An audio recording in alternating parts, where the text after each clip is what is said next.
Rappers changing up their look or sound is nothing new, but sometimes the change is so drastic that people wonder if something darker, more unnatural is going on. On other occasions, the transformation just doesn't really add up, leading to concerns that it's not an image overhaul, but that it's an entirely new person. It's your boy Louaista, and today we're looking at hip-hop's clone problem. So let's take a look at some prominent examples to see if there's really any concrete proof, or if the real problem is that rappers aren't allowed to evolve without people thinking something sinister is going down. The concept of cloning used to be something that was limited to science fiction novels, but after Scottish scientists successfully cloned the first mammal, a sheep named Dolly, in 1996, people have wondered what else is possible, and if the DNA of a human can be taken to form an entirely new person. As for conspiracies about musicians being replaced, well, this isn't anything new either. Back in the day, people thought that Paul McCartney from the Beatles had died and that the record company had organized a look-alike competition to find someone who could spend the rest of their lives impersonating him.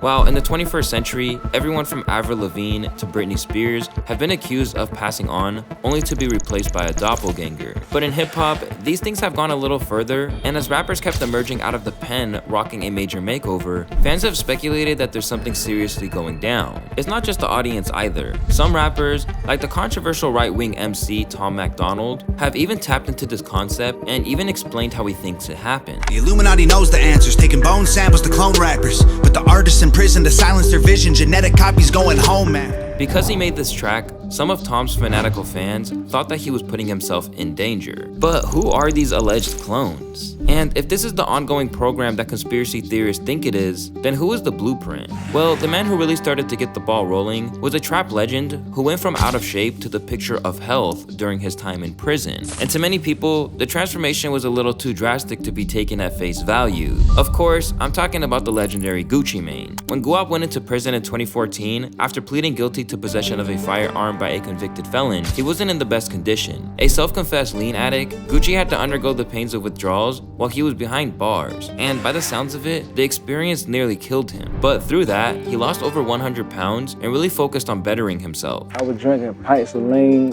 a week and smoking pounds of weed, and just the whole way I was just handling myself before I went to jail was just so negative. It just, it showed in my body, you know what I'm saying? But I wouldn't even stop to see it. So I guess like the day that I got arrested and stopped doing drugs, eventually it started dawning on me, hey, listen, you gotta take better care of yourself, you're gonna be back in the same situation. Looking to change his life, Gucci committed to an exercise regimen, and by the time he was released in 2016, he looked like a whole new person. But to some fans, what the media was portraying as Gucci's personal growth was a cover-up for something darker. We think Gucci Mane is home, but the CIA secretly released a clone that speaks proper English. The Gucci released from prison is a clone. Spread the word. With the signature ice cream tattoo now looking faded and not prominently featured in new posts, people began to expand on the theory of how the so-called Gucci clone came to be. Gucci, you don't look like the same man. Where is the tattoo on your face? Rumors say that you died in prison. When I first saw your video surface as you returned home, I said to myself, that don't look like Gucci. I know that's far-fetched, but our government is capable of a lot of things, man. I was just curious about it all. For his part, Gucci didn't exactly do much to put the rumors to bed. If anything, he leaned into them. Such as the time he posted this photo on IG with the caption #GucciClone, and even went as far as to say this. Hearing that Gucci is a clone, I wouldn't even support or deny those accusations. Content to acknowledge the theory rather than to ignore it, the most logical answer is that Guap did that because he has nothing to hide, and that his transformation was actually a result of the hard work he put in to achieve his physique.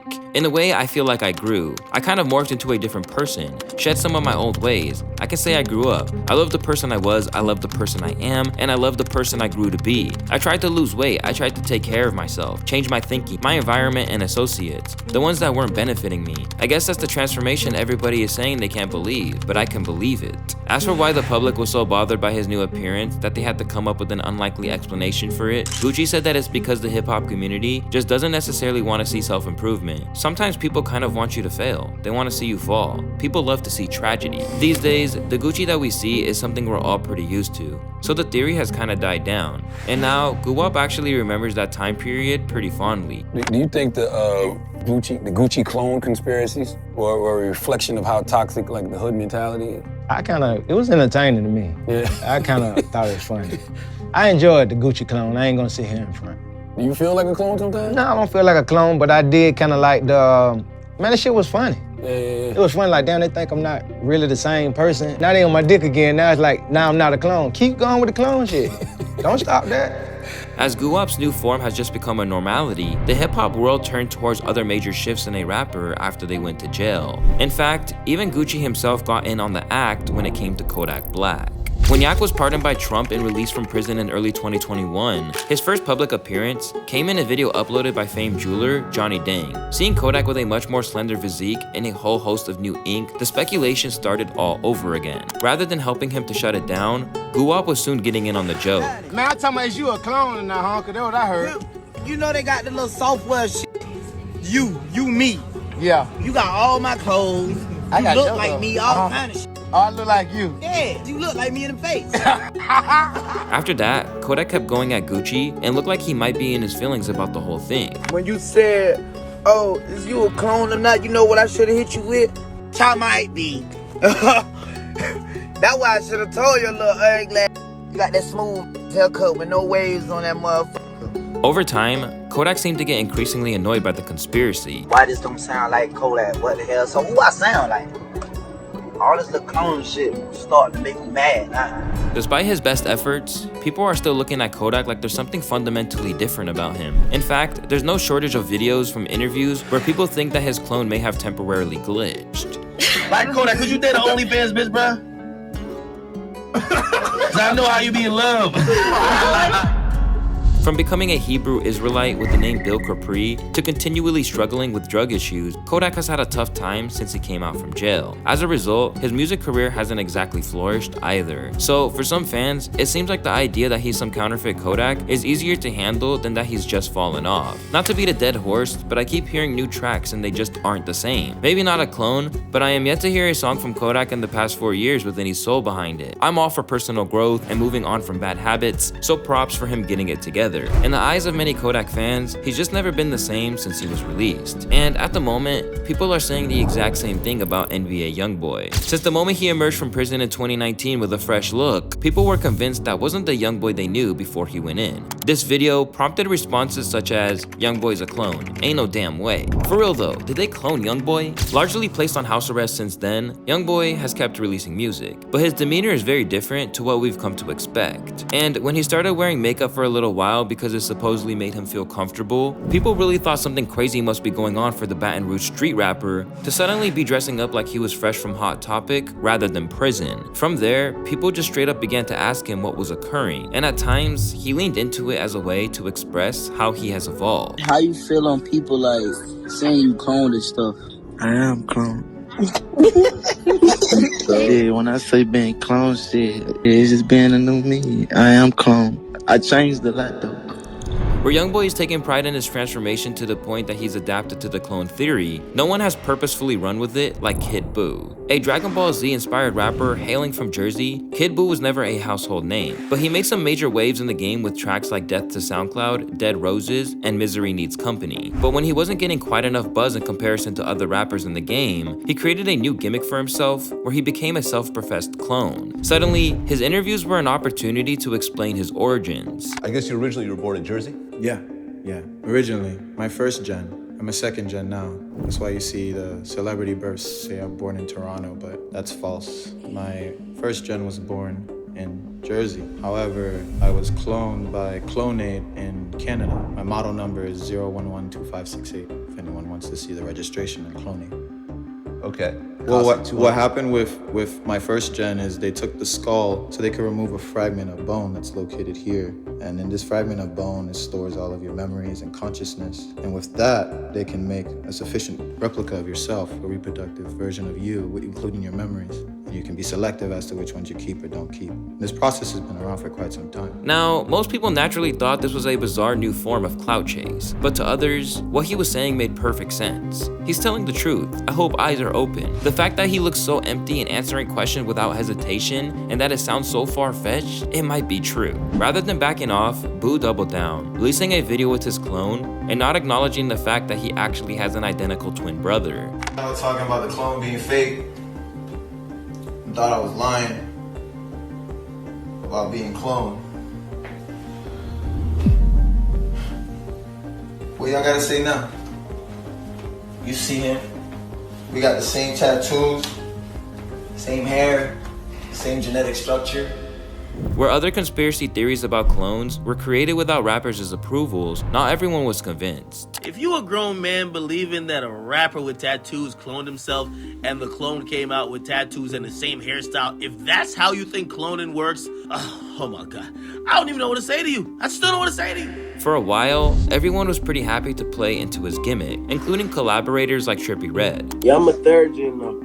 Both my first and second gen was fucking up. But the novelty eventually faded away, and over time, it didn't really pay off. As well as his debut album, Revenge of the Clones, not charting, he now has just 26,000 monthly listeners on Spotify. In Kid Boo's case, we get a glimpse of how trying to create your own clone theory can lead to flops and total irrelevancy. While for a superstar rapper like Eminem, the theory hitting the internet was enough for major entertainment outlets to cover it. People are saying that he was replaced by a clone in 2006. Fans say his voice has changed and his jawline looks different.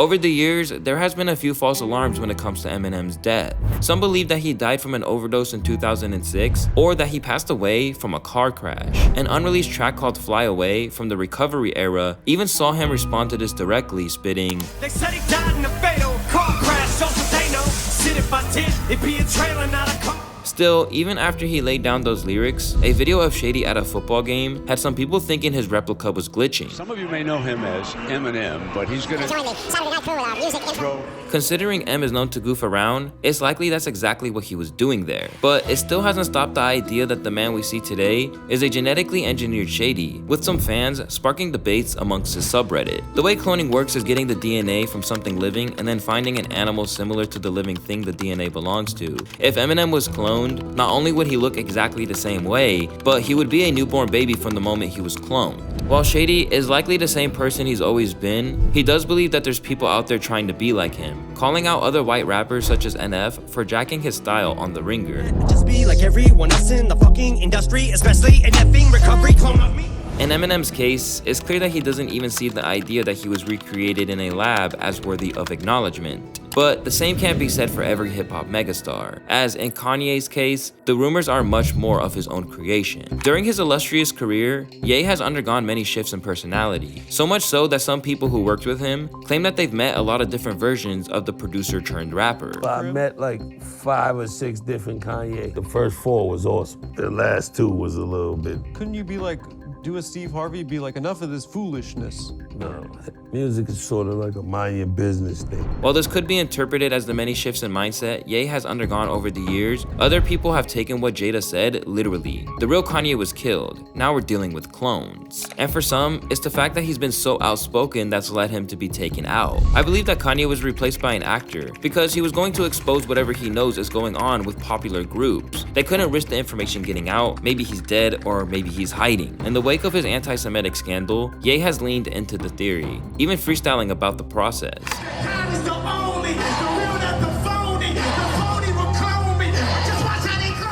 At other times, it's been his erratic changes in opinion that have cemented the idea that there's something deeper going down. For those in favor of the theory, they saw the fact that he suddenly started wearing Balenciaga and taking his wife shopping there, even after actively speaking out against the fashion brand's perversions, as signs that the clone hadn't done his research, as just months before, he said things like this. I think that not wearing certain brands is not going to solve any form of trafficking. It's deeper than a logo on a brand. It just so happens that Balenciaga is being called out, but I'm saying let's call that out, let's call everything out. Plus, around the same time, he seemed to be hinting at his own demise. If I ever went anywhere, we'd know why. You understand what I'm saying? Like that wasn't enough to send the internet into a spiral, there was also the fact that Ye actively filed a trademark for biological cloning under the umbrella of I miss you when I wake up before you. Now, everyone knows Ye is prone to changing his mind and also making daring fashion moves. So the possibility he's backtracked on Balenciaga or is wearing high-heeled boots is totally possible. And as for the science behind cloning, well, it's not looking that we have reached that stage yet. While scientists have been able to recreate embryos, there's no evidence to suggest that anything beyond genes musicians could be cloned. But when did the evidence ever get in the way of a good conspiracy theory? At the minute, the real threat doesn't come from the genetic recreations of rappers, but those who have become clones by how they liberally borrow from their contemporaries or influences. Over the years, everyone from Lil Uzi Vert to 21 Savage have sounded off about other rappers jacking their sound. All these niggas want to steal my swag, and for the young niggas that's stealing my swag, I keep trying to tell y'all keep falling in line and doing everything I do, you're not going to get famous. Because I don't want to be famous. Y'all want to be famous. I don't want to be famous. I just did this shit so I can get lit for my family. Left in an era where too many rappers play it safe in the pursuit of success, legends like T-Pain have also said that for hip-hop survival, it's these clones that need to disappear. It sounds like somebody else's shit. You're making it because you're in the studio like, what's the #1 record right now? We need to make another one of those. Stop doing that! Stop! You're not original! Give me some original shit. Do some different music! We have all the shit that you're doing. We already have it. Lil Uzi Vert is already doing it. Lil Baby is already doing it. Dub Baby is already doing it. It's literally two with baby in their names that's already doing all the music you want. Do something else! Do something else! That's it! While maybe cloned recreations of our favorite rappers might be a threat in the distant future, the problem at the moment is that a lot of artists have followed the same formula to the point that they aren't even working anymore. And it's gotten so bad that according to Hot 97's Ebro, even big companies are losing interest as it's no longer profitable. So before you buy into a Reddit conspiracy theory, maybe spend some time wondering why so many rappers are all giving us variations of the same things. Because for the genre to stay on top, what we really need is far more change, not less. If that is what happens, then the clones that are really plaguing the culture can't survive or succeed like they are in the current era.